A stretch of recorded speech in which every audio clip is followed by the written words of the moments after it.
Ya. Ya. Ya.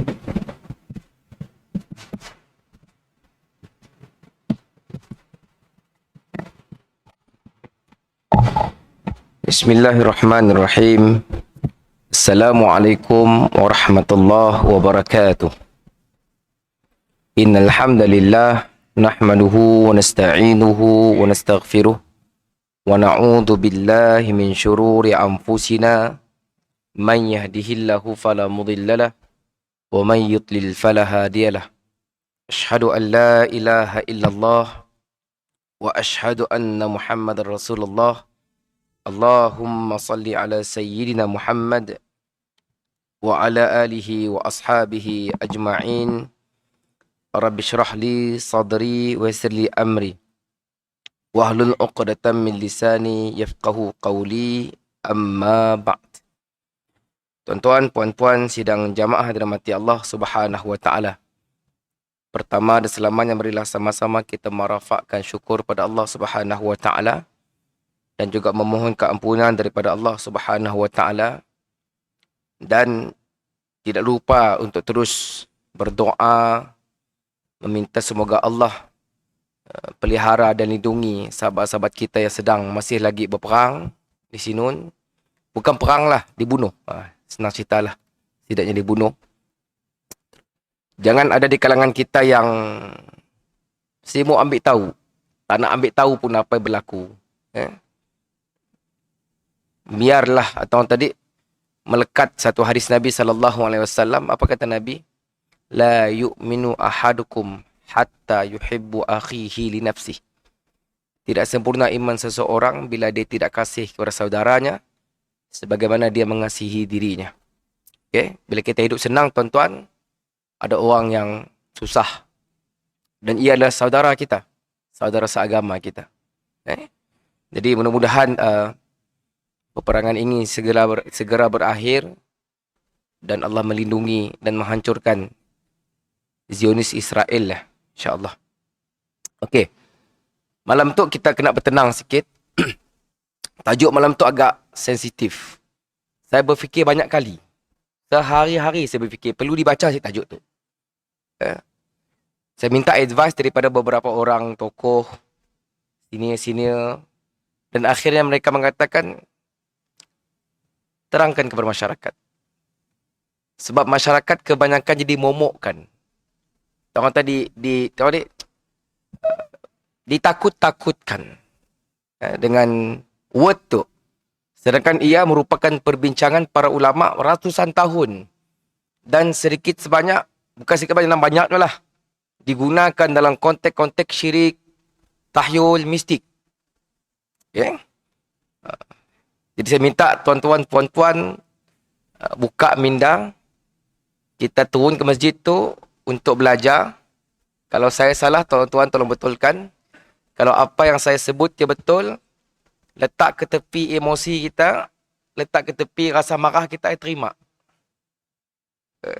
Sekurang-kurangnya saya dapat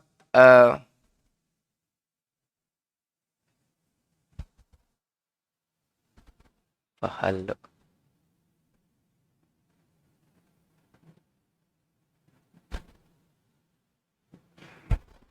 Ya, tuan-tuan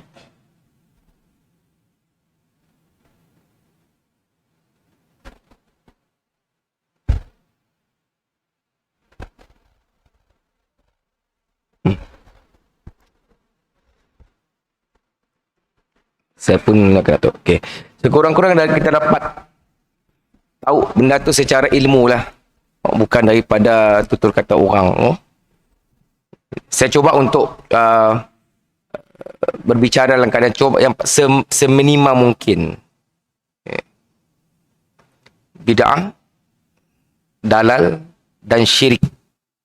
3 tu menakutkan orang nak. Tapi yang berlaku. Tapi jangan terus marah lo. Dengar lo sikit-sikit. Supaya kita faham. Sebelum tu kita dengar nak. Bila sebut bid'ah je orang marah. Apa saya bid'ah tu? Nah, sehingga kan ada orang yang bergurau. Makin mat ke bid'ah kah? Jadi agak sesuai lah untuk kita. Sebab benda tu memang perbincangan. Tuan-tuan percayalah buku. Saya buat buku-buku dalam tu. Siapa sih kenal dengan Dr. Su'al Qardawi? Nak? Dr. Jawiyah Dakir. Lecturer saya di UKM dulu. Jadi boleh dibaca tuan-tuan. Okay? Kita pergi pelan-pelan. Jadi isu-isu yang sensitif, yang panas, kontroversi. Dan yang paling menariknya, bukan menarik lah. Yang saya si berapa gemar bila mana ia menyerap masuk dalam masyarakat kita melalui pintu-pintu yang dianggap betul. Okay? Dan saya sendirilah dulu waktu pergi kampung dulu. Banyaklah benda-benda yang kita pola kita anggapnya benda betul lah. Tapi sebalik bila dah belajar, oh ada yang kurang tepat. Kita tanggal lah tuan-tuan. Sebenarnya apa sebenarnya dikatakan oleh para ulama'. Saya quote sikit. Okay. Benda tu ada dalam hadis Arba'in An-Nawawi. Man amila amalan laisa alaihi amruna fahuwa raddun. Kita pelan-pelan sikit-sikit.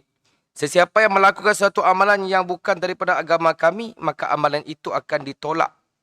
Terkeluar daripada agama. Okay. Dan sama juga dalam hadis lain. Man ghariba an sunnati falaysa minni. Sesiapa yang tidak suka sunnahku, dia bukan dalam kalangan pengikutku. Jadi kata Dr. Jawiyah. Dr. Jawiyah tu salah seorang lecturer saya dah pencen dah. Di UKM dulu. Apa katanya? Masyarakat Melayu tu Nyamadah, macam kita bincang sebelum tu, terkenal dengan budaya. Satu persatu menyerap masuk. Dan ada sebahagian amalan kita bertepatan dengan sunnah. Contohnya macam amalan merisik, bersalam, hormat dan sebagainya. Itu kita tidak nafikan. Tapi sebahagiannya terkeluar daripada landasan. Jadi, kita sih mau suatu masa kelak kita akan di-reject oleh Rasulullah sallallahu alaihi wasallam. Ya aja. Kita pun poin ya. Jadi dan saya coba untuk memilih pandangan yang pertengahan, tidak terlalu keras dan tidak terlalu membolehkan. Nah, bila saya diberi tanggungjawab untuk menyampaikan, sampaikanlah. Adalah sedikit ilmu untuk kita berkongsi. Ya. Sebab kalau kita nanggap perbahasan oleh Dr. Jawiyah Dakir tu, yang mana apa? Sebagai umat Islam adalah penting untuk setiap orang Islam memastikan segala perbuatan, amalan, ibadah bertepatan dengan Al-Quran dan Sunnah. Sebab dua nas tuan-tuan. Kita bisa dengar. Allah Subhanahu Wa Taala berfirman, "Qul in kuntum tuhibbunallah fattabi'uni yuhibbukumullah." Barang siapa nak dapat redha Allah, kasih sayang Allah, apa katanya? Fattabi'uni. Ikutlah Rasulullah sallallahu alaihi wasallam. Dan para mufassirin tuan-tuan buka dalam tafsir Ibnu Katsir ka, Al-Azhar ka, mereka mengatakan mengikut dalam konteks ibadah. Dan Nabi sebut sallu kama ra'aitumuni usalli. Khuzu anni manasikakum. Maksud dalam perkara ibadah Nabi adalah contoh terbaik. Dalam perkara ibadah Nabi contoh terbaik. Dan kita pernah dengar kisah bila mana Nabi hijrah ke Madinah. Nabi tegur sebahagian masyarakat Madinah yang mendebungakan kurma. Maka pada musim tersebut tidak berlaku kurma yang bagus. Sejadi. Maka report dengan Nabi. Apa kata Nabi? Kita orang lebih mahir dalam urusan kita orang. Okey, tanggal hasil perbezaannya. Jadi urusan yang ada otoriti adalah urusan agama. Okey. Dan kita tangga kata penulis lagi. Orang Melayu kaya dengan adat resam, diwarisi turun-temurun. Yang tu kita belajar dalam yang sebelum tu kan. Ada amalan-amalan yang syirik, amalan-amalan yang pawang, pembomohan dan sebagainya, menyerap. Dan ia terus subur dalam masyarakat kita. Dan apabila turun-temurun tuan-tuan, sebahagian masyarakat menganggap ia adalah daripada ajaran Islam. Sebab yang datang depan yang ngembak kadang-kadang ya, imam, kadang-kadang Bilal. Jadi orang ingat, oh tu daripada agama tu. Sebab kita satu masyarakat yang dididik, jangan tanya. Tahu sih? Kalau anak kita nak, kau tu, diam je. Jangan banyak tanya, ikut je. Jadi kita telah dididik dengan satu trend, jangan tanya, don't ask, ikut je. Cuma lah. Sedangkan kita sebenarnya meletakkan satu border yang kita sih tahu sebenarnya. Sebab kita anak-anak jangan tanya. Ataupun kita pun ngikut aja. Ikut je benda ya. Okay? Dalam masa yang sama, kita ingin juga apa yang Allah dan Rasulnya inginkan. Hanya kontradik. Sama ada aku nak kekal kepada amalan tu, ataupun aku nak ikut apa yang Nabi dengan Allah padah tu. Dan sebahagian kita yang akan rasa takut. Takut dengan benda yang selain Allah Subhanahu Wa Taala. Contoh lembab malik. Jangan pola hai malik. Kalau tuan-tuan fikir sejenak, siapa yang kita takut sebenarnya? Sebenarnya kita takut akan kuasa yang kita rasa. Ada kuasa lain. Kan? Yang menghantui masyarakat. Aku nak ikut tutur ustaz kan? Nak ikut kata orang tua aku? Hanya bertembung sia. Kan? Dalam perkara adat semua, it's okay. Tapi dalam perkara agama, kalau Datuk datang daripada agama, make sure. Sebabnya akan terus tersebar, tuan-tuan. Tersebar.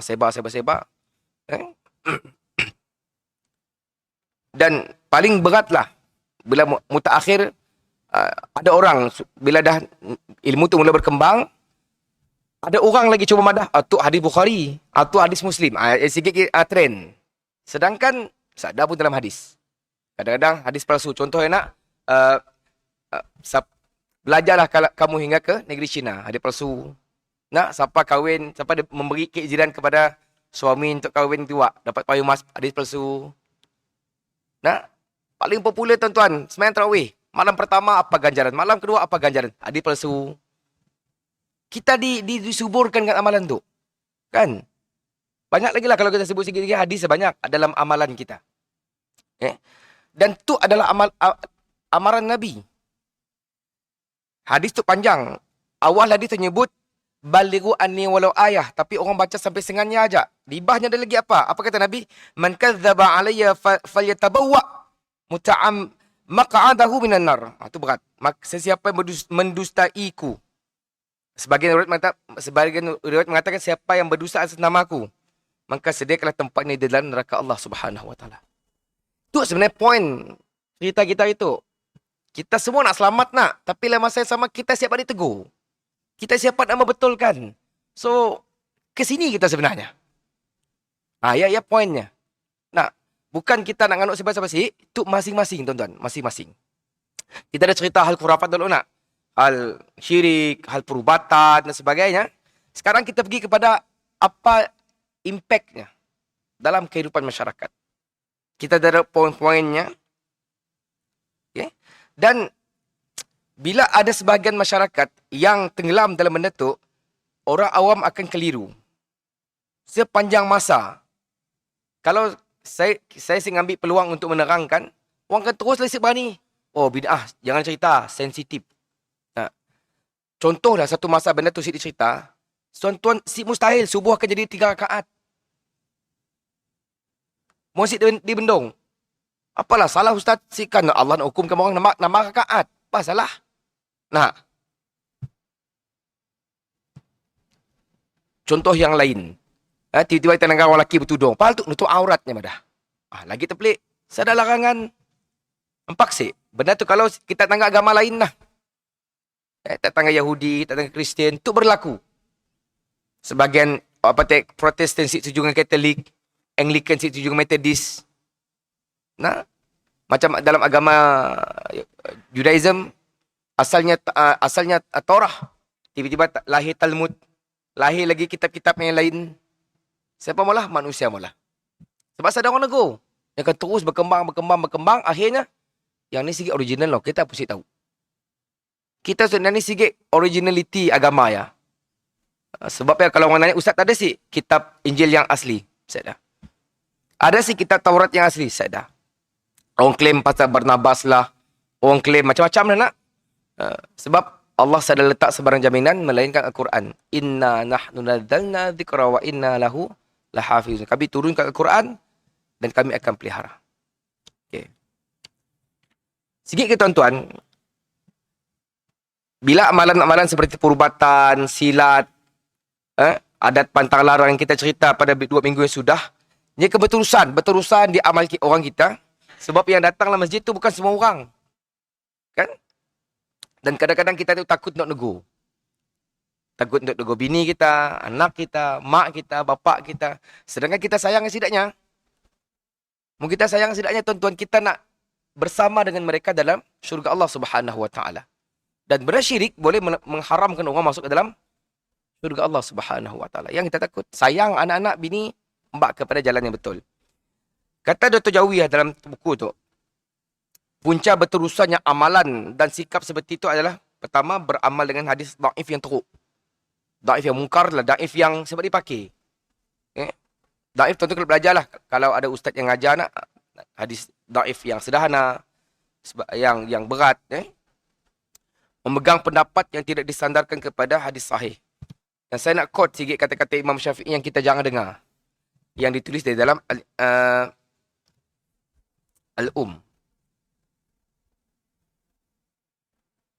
bukan. Itu diriwayatkan oleh Ibnu Qayyim dalam Al-Jauziyah dalam Ilam Al-Muwaqqiqin. Apa katanya?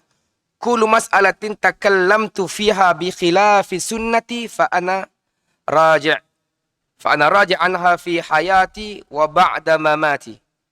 Setiap perkara yang aku telah perkatakannya, sedangkan ada riwayat yang sahih di sisi ulama hadis daripada Nabi yang menyanggahi apa yang aku ucapkan, maka aku menarik balik ucapanku semasa hidupku dan selepas matiku. Seulang tuan-tuan. Tuan-tuan boleh saya maaf. Dalam kitab Ilam Al-Muwaqqiqin, jilid 2, halaman 266. Oleh Ibnu Qayyim Al-Jauziyah. Setiap perkara yang aku telah perkatakannya, sedangkan ada riwayat sahih di sisi ulama hadis daripada Nabi yang menjanggahi apa yang aku ucapkan, maka aku menarik balik ucapanku semasa hidupku dan semasa matiku. Dan ini juga berlaku dengan Imam Malik dalam Muwatta, tuan-tuan. Bila orang bertanya dengannya, apakah hukum menyelati jari ketika berwuduk? Apa jawabnya? Haza bid'ah. Tapi bila datang hadis yang sahih datang padanya, yang menarik balik pandangannya. Tangan kita alim. Okay. Ya, yang saya nak sampaikan lah. Pengaruh adat resam yang menebal. Saya Syed Nafi kan, saya dulu pernah macam ni juga. Bila orang madah, kau baik-baik di rumah ya, ada nunggu lah. Kita akan sasat apa? Takut nak. Lepas saya bila bini buntin tengah berketuk di bawah rumah, bapak tenegur. Jangan berketuk bawah rumah. Kelak anak kau sekian. Kita daripada takut bah. Si balu si dia ngetuk lah. Nak ngetuk pun, tengah ada bana anak, atau tengah lam mata anak aku kelak. Susah juga nak. Kita fikir macam ni. Benda tu berlaku. Saya merasai dulu. Bila saya fikir sebenar, saya dengar beberapa perbincangan para ulama. Yes. Kita dikuasai oleh rasa tu. Sebabnya diulang-ulang. Contoh yang lain, saya pernah pergi ngembat jenazah ke, saya lupa di kampung sebelah Padawan, atas lagi, anak rais yang salah kubur orang Islam. Bila cek, adik yang ngecek, Islam kakak yang tu. Tapi dikubur di kuburan Kristin Bidayuh. Maka digali tuan-tuan, hantar ke Kampung Belimbing. On the way pulang, tahun 2012. On the way pulang, kelakarlah di kalangan orang tua. Siapa yang terlibat tadi, baju semua tunuk. Musik ditunuk, ada ngikut tak pulang kelak. Waktu yang pakai baju mahal tuan-tuan. Jika nak tunuk baju tu, bawa beli. Saya nyinggung seorang nyinggung seorang. Pulang kalau kita kelak orang tua nanya, baju si tunuk, tebati kita. Nya serius tuan-tuan, saya si kan mau depannya, baju tu bawa beli bang, bawa gaji beli, si kan nak nunuk. Nyebabnya ada apa? Kalau si tunuk, tu ajaran kami orang. Jadi, saya berfikir sejenak, benda tu sudah menguasai masyarakat kita turun-temurun. Sedangkan Nabi suruh apa selepas memandikan jenazah? Mengurus jenazah, apa kata Nabi? Mandi sunat. Kan? Bukan mandi buang bala tuan-tuan. Banyak orang salah anggap. Lepas ngubur jenazah, mandi lepas tu takut badi tak ngikut. Bau mayat lah, bau apa lah nak. Mungkin tak nanggap cerita penggali kubur apa? Penggali kubur kah? Tanah kubur nak. Macam-macam cerita yang pelik-pelik lah. Orang kita suka tu cuma. Okay. Jadi benda tu menghantui. Saya nafikan daripada sebab saya tu duduk di tempat yang jauh di Kapit Nun dan benda tu sangat subur tuan-tuan. Macam-macam. Nah, sangat subur. Nah. Jadi saya nafikan benda tu susah nak dibendung. Apa kata orang tua bila kita negurnya? Ubun-ubun kau gili cak. Aku tu dah makan garam lama. Garam nak nyawap lah. Patutlah kita sakit. Darah tinggi. Saya nyawap cemeh lah. Tapi yang anak saya. Tahu tu ubun gili cak. Ikut je kata orang tua. Nah. Tapi cemeh lah. Ialah yang berlaku tuan-tuan. Kita cuba untuk menegur. Macam malam tu lah. Saya cuba untuk macam ni. Aku nak tiunkan tajuk tu. Supaya orang dapat buka dan belajar. Bukan nak menghukum. Kita asyik menghukum siapa-siapa. Kita belajar. Ada seorang guru pesan juga. Kau mak lalu cucu sikit. Si orang stres nak. Tapi tu yang masyarakat berdepan macam tu. Saya asyik nafikan. Ada di kalangan para asatizah yang takut. Takut nak cerita benda tu. Bilanya cerita, siap. Saya siap Azabadah. Semoga Allah lancarkan lisan saya dan menjaga daripada nuturkan benda-benda boleh nyakit hati tuan-tuan.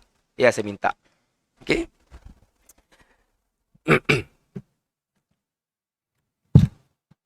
Ini dulu tuan-tuan. Takut makin panas lah. Ini dulu.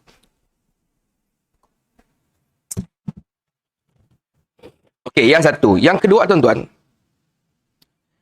Kalau tuan-tuan nak cari yang mana satu pentakrifan bid'ah yang paling clear, tuan-tuan boleh cek dalam takrifan oleh Asy-Syatibi.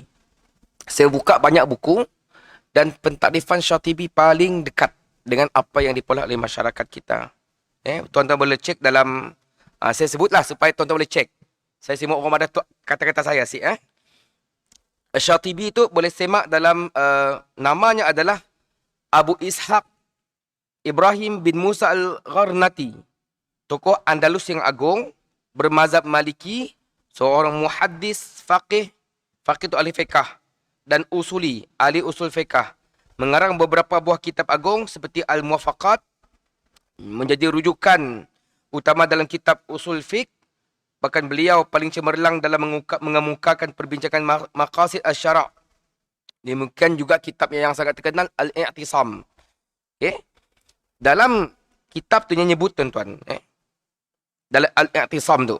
Siapa yang ada anak-anak belajar Arab, suruhnya cek buku tu. Syatibi mentakrifkan bid'ah tu seperti berikutnya. Banyak tarifan lain lah. Ibn Rajab, Al-Suyuti. Dan tu ada tarifan yang paling dekat. Apa katanya? Tariqatun fid din mukhtara'atun tudahi asy-syari'ata yuqsadu bisuluki 'alaiha al-mubalaghatu fit ta'abbudi lillahi subhanahu. Jalan yang direkai dalam agama yang menyerupai syariah. Saya ulang, jalan yang direka dalam agama yang seperti syariat. Apa tujuannya? Untuk berlebihan dalam mengabdikan diri kepada Allah Subhanahu wa taala. Tu tarifan yang paling tepat. Boleh ceklah. Dipakai oleh mana-mana kumpulan. Kalau tuan-tuan setuju, saya maksalah tu. Saya mencari tarifan yang agak ringan. Saya ulang, tu tarifan bid'ah. Jalan yang direka. Create something yang macam agama. Contohnya macam salat sunat ghararib Rejab. Kan bulan Rejab ada satu solat sunat dulu-dulu di pulau orang. Ini semayang. Tapi benda yang sadar pun dipercontohkan oleh Rasulullah. Hanya semayang. Kerana bulan Rejab. Rejab ke Syakban? Nifu Syakban saya rasa. Ulama seperti Al-Qardawi yang besar-besar dulu tegas mengatakan benda tu elakkan. Dan berlaku pada zaman sahabat. Orang mula benda yang sama. Maka dia tanya kepada ulama yang mesti salah saya, Abu Hurairah kata anaknya menantunya. Apa katanya? Allah tidak akan menghukumku dalam melaksanakan salat. Walaupunnya bukan daripada Nabi. Si kan Allah hukum kita benda yang betul nak. Ngaji ke, Quran ke, zikir. Atau apa jawab apa menantu Abu Hurairah? Engkau tidak dihukum kerana bersolat, tetapi engkau dihukum kerana berselisih dengan Rasulullah sallallahu alaihi wasallam. Ya.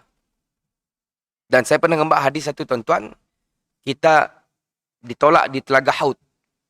Semua kita tu teringin nak minum telaga Nabi yang disebut sebagai Haudul Kautsar. Yang disebut, kalau tuan baca perbincangan tentang Haudul Kautsar, air yang mengalir daripada syurga. Dan setiap Nabi mempunyai haud. Dan haud Nabi terbesar antara ujung penjuru ke ujung penjuru 30 hari perjalanan. Gayung-gayungnya seperti bintang di langit. Banyak. Okay. Jadi datanglah kita ramai-ramai mendekati telaga Rasulullah sallallahu alaihi wasallam. Saya mudahkan hadis itulah supaya kita faham. Lepas bila kita mendekati tuan-tuan, Rasulullah mengenali kita daripada wuduk kita. Bercahaya. Muka kita, tangan kita kan.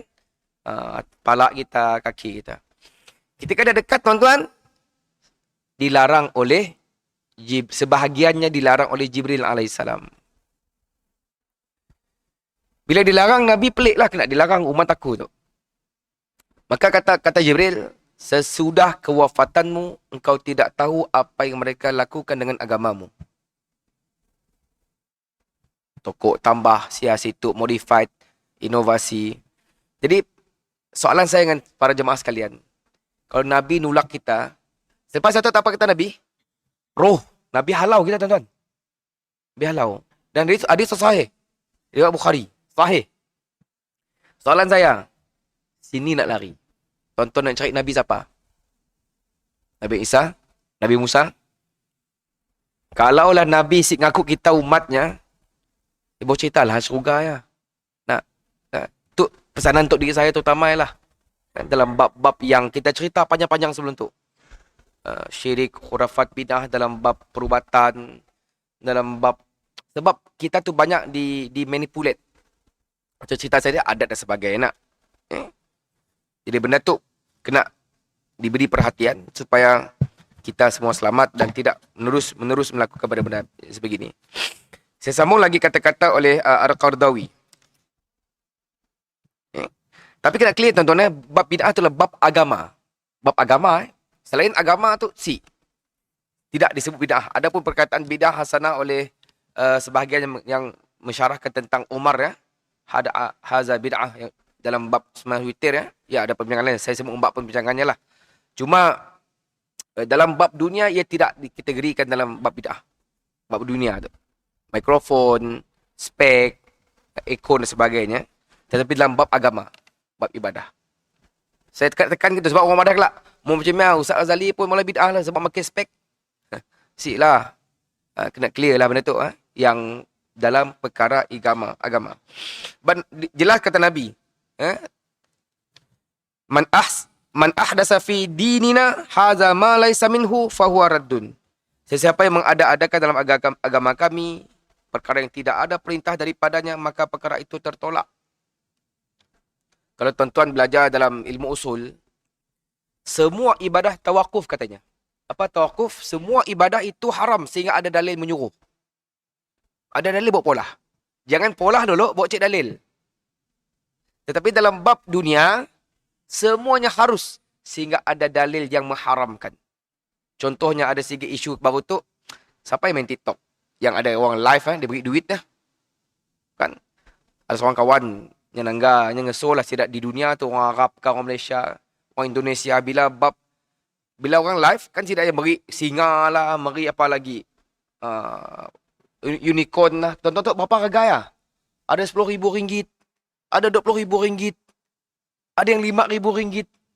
Jadi kawan saya ustaz juga.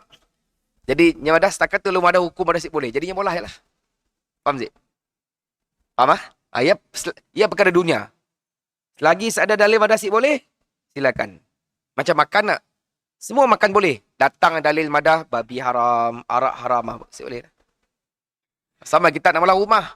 Ustaz, macam ni mula rumah ikut sunnah. Sedar tuan-tuan. Sedar mula rumah ikut sunnah. Selagi kita asyik mula rumah kita yang macam jamban yang hadap kiblat, ataupun rumah yang macam gereja. Sama dengan pakaian. Pakailah apa je pakaian selagi nyentuh aurat. Melainkan tuan-tuan ada larangan madah. Jangan menyerupai agama lain. Datang dalil. Okey. Dan menarik tuan-tuan. Dalam satu firman Allah Subhanahu Wa Taala. Dalam surah Al-Mulk ayat yang kedua. Tuan-tuan baca tiap malam nak. Alladhi khalaqal mauta wal hayata liyabluwakum ayyukum ahsanu amala. Yang menciptakan mati dan hidup untuk tes, untuk menguji manusia. Siapakah antara kamu yang lebih baik amalnya? Wallahu ghafurur rahim. Dan Allah itu maha kuasa lagi maha pengampun. Okay. Dan seorang ulama besar di kalangan tabi'in bernama Imam Al-Fadil bin Iyad. Okay. Makanya ditanya, ya Syekh, berdasarkan amalan ayat tadi, yang manakah amalan yang terbaik? Jawab Syekh apa tuan-tuan? Yang ikhlas dan sahih. Okay. Bukannya asal ada aja amalan. Okay. Poin kedua tuan-tuan, Nabi sebut dalam satu hadis riwayat Muslim. Seorang mati pergi ke kubur diiringi oleh 3 kata Nabi. Hartanya, keluarganya dan amalannya.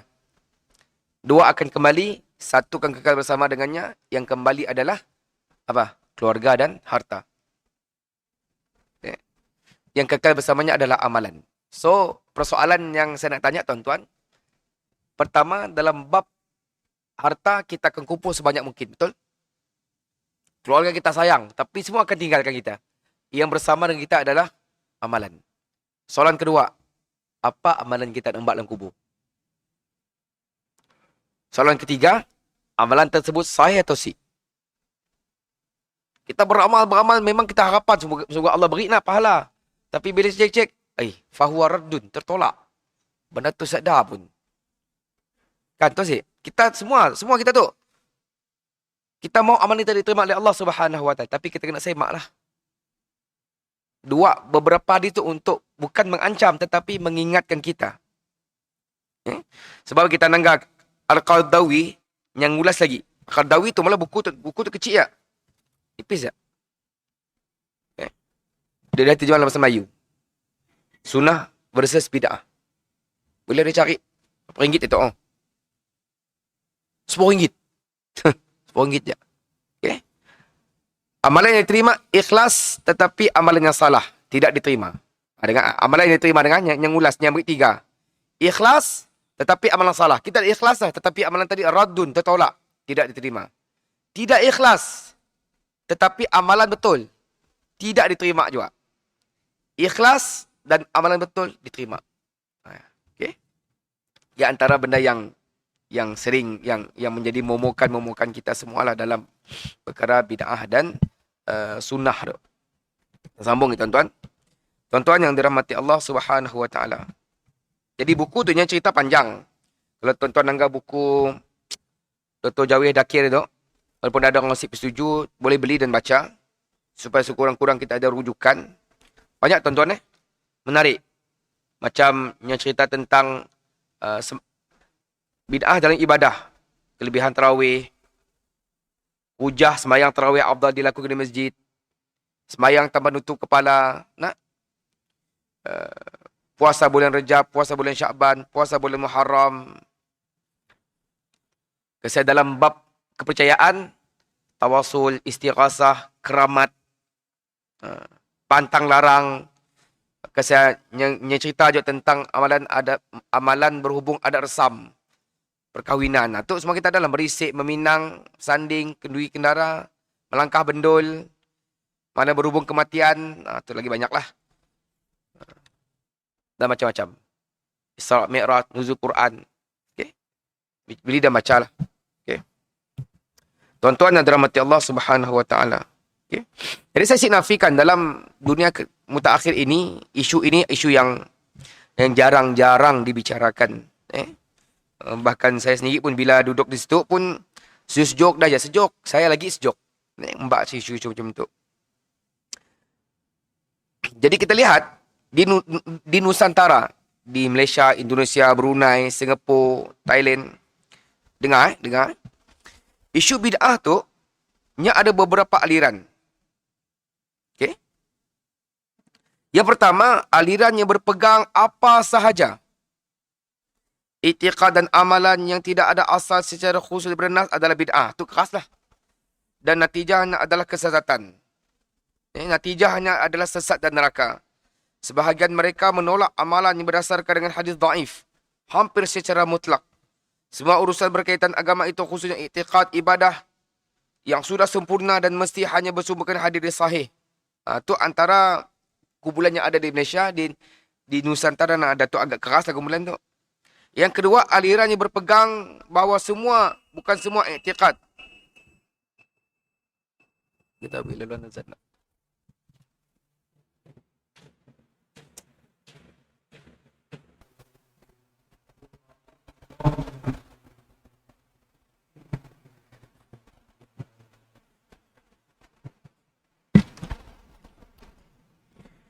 Tuan-tuan minta Allah Subhanahu Wa Taala, saya baca dulu aliran tu lepas kita tangguh dulu. Jadi di Nusantara ada 3 aliran. Saya beri faham dulu. Aliran yang pertama yang berpegang apa sahaja i'tiqad dan amalan yang tidak ada asal secara khusus daripada nas adalah bid'ah dan natijahnya adalah dalal, kesesatan. Sebahagian mereka menolak amalan yang berasaskan dengan hadis dhaif secara mutlak. Hampir secara mutlak. Semua urusan berkaitan agama ini, khususnya urusan i'tiqad dan ibadah sudah sempurna dan mesti hanya bersumberkan hadis sahih Nabi SAW. Apa kaedah mereka, tuan-tuan? Kaedah asas mereka adalah semua ibadah termasuk akidah adalah haram sehingga ada dalil yang membenarkan. Seperti mana pada yang awal tadi. Okay. Yang kedua, aliran yang berpegang bahawa bukan semua i'tiqad dan amalan tidak mempunyai nas itu dalam kategori bid'ah dalalah. Ini kerana mereka menerima konsep bid'ah hasanah yang bersumberkan dalil umum atau kaedah pendadilan fiqhiyah yang menggunakan selain nas qat'i seperti qiyas, masalih mursalah, istihsan, istihsab, al-adah, al-muhakkamah, atau orang belajar fiqh lah. Dan pelbagai lagi sumber hukum yang kebiasaannya menjadi i'tiqad atau amalan tersebut dihukumkan atau difatwakan sebagai mubah. Yajuz, yakni harus bagi dipegang atau diamalkan. Mereka juga berpegang dengan kaedah sesuatu yang tiada larangan secara nas, maka ia tidak semestinya tidak boleh diterima dan diamalkan. Jadi dua tu yang ada kontradik. Okay? Dan aliran yang ketiga, aliran yang cuba melihat sesuatu isu yang dikaitkan dengan bid'ah dalam aspek yang menyeluruh, menggunakan pelbagai manhaj fikri seperti aulawiyat, wasatiyah, mifzan, mu'tadil, dan pelbagai lagi sekaligus melihat juga kepada kesan kepada masyarakat dalam timbangan maslahat dan mafsadah serta pelbagai lagi. Dalam masa yang sama, mereka tetap berpegang kepada asas ilmiah dengan meletakkan sunnah sebagai matlamat tertinggi untuk dicapai dan tidak harus menghukum sama ada yang termasuk bid'ah. Maka mereka sentiasa menyediakan alternatif ilmiah terhadap isu-isu yang muncul seputar hal i'tiqad dan amalan bid'ah. Kaedah mereka boleh berpegang dan diamalkan jika dan wajar mengutamakan amalan ini kerana. Itu adalah 3 aliran yang masyhur di Malaysia. Jadi insyaAllah kita akan bahaskan lebih lanjut pada sesi yang akan datang. Jadi kesimpulannya, tuan-tuan, adalah yang pertama sekali, semua kita terus belajar dan jangan terus melatah. Melatah itu maksudnya alu bungkas. Menyesal dahulu pendapatan, menyesal kemudian si guna. Paling dahsyat, tuan-tuan, kalau tuan-tuan anggap kaedah Syiah berdebat. Kaedah tu sering dah mula menyerap dalam masyarakat kita. Tuan-tuan ni kaedah Syiah berdebat. Bilanya dah saya jawapan, nyaka marah. Nyaka marah, nyaka emosinya numbuk orang. Habis cerita lah. Sedangkan emosi, marah, nafsu tu tidak akan menyelesaikan isu-isu begini.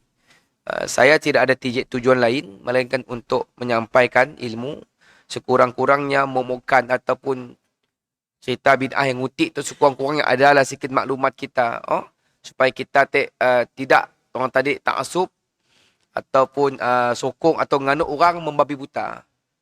Sebab kata Datuk Dr. Zaid Daniel, apa katanya?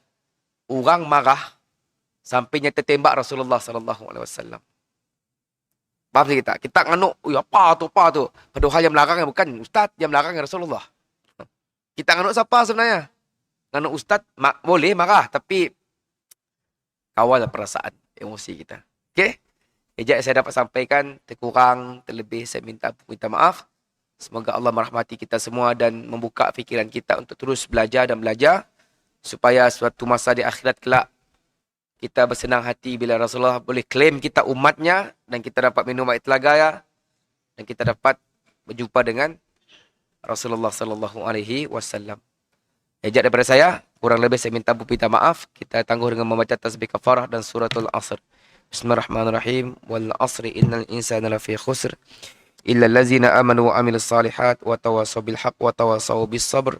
Subhanakallah bihamdika asyhadu an la ilaha illa anta astaghfiruka wa atubu ilaik. Terima kasih atas perhatian. Maaf atas kekurangan. Assalamualaikum warahmatullahi wabarakatuh.